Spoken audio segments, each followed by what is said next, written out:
गावात शाळा नसल्याने आदिवासी पालकांसह विद्यार्थी धडकले जिल्हा परिषदेत। प्रशासनाने निष्कर्षित केलेली शाळा पुन्हा सुरू करण्याची आदिवासी समाजाची मागणी। बुलढाणा जिल्ह्याच्या मोताळा तालुक्यातील माळेगाव येथे गेल्या 25 ते 30 वर्षापासून आदिवासी समाज वन विभागाच्या जागेवर अतिक्रमण करून राहत होता। या गावांमध्ये 1ली ते 4थी पर्यंत जिल्हा परिषदेची शाळा होती। मात्र वन विभागाने हे अतिक्रमण काढल्याने शाळा देखील निष्कासित करण्यात आली आहे। मात्र अजूनही आदिवासी बांधव त्याच ठिकाणी वास्तव्यास असल्याने गावातील 30 ते 40 विद्यार्थ्यांचे शैक्षणिक नुकसान होत आहे। माळेगावमध्ये पुन्हा जिल्हा परिषदेची शाळा सुरू करण्यात यावी या मागणीसाठी पालक आणि विद्यार्थ्यांनी जिल्हा परिषद कार्यालय गाठत शिक्षणाधिकाऱ्यांशी चर्चा केली।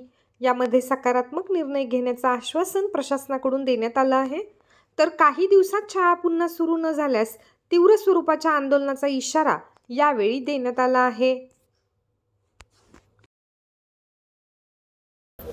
आम्ही माळेगावचे रहिवासी आहे। 30 वर्षापासून आम्ही तिथे राहत होतो, पण हे फॉरेस्ट खात्यानं आमचं गाव उद्ध्वस्त झालं।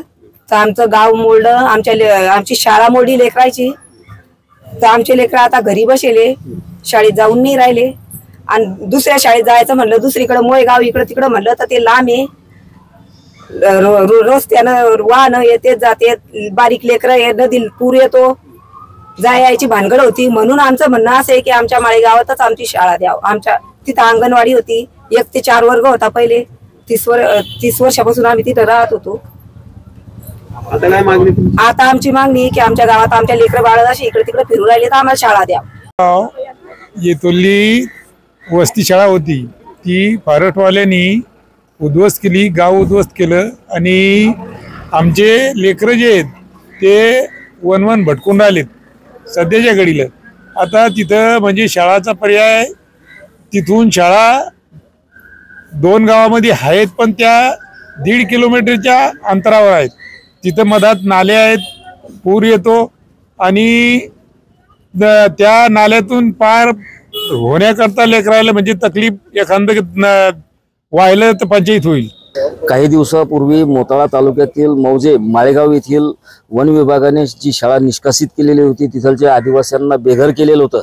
कालांतराने त्या ठिकाणी ते आदिवासी पुन्हा तिथे जाऊन बसले। आज रोजी तिथे 100 ते 150 लोकांची वस्ती पुन्हा झालेली आहे।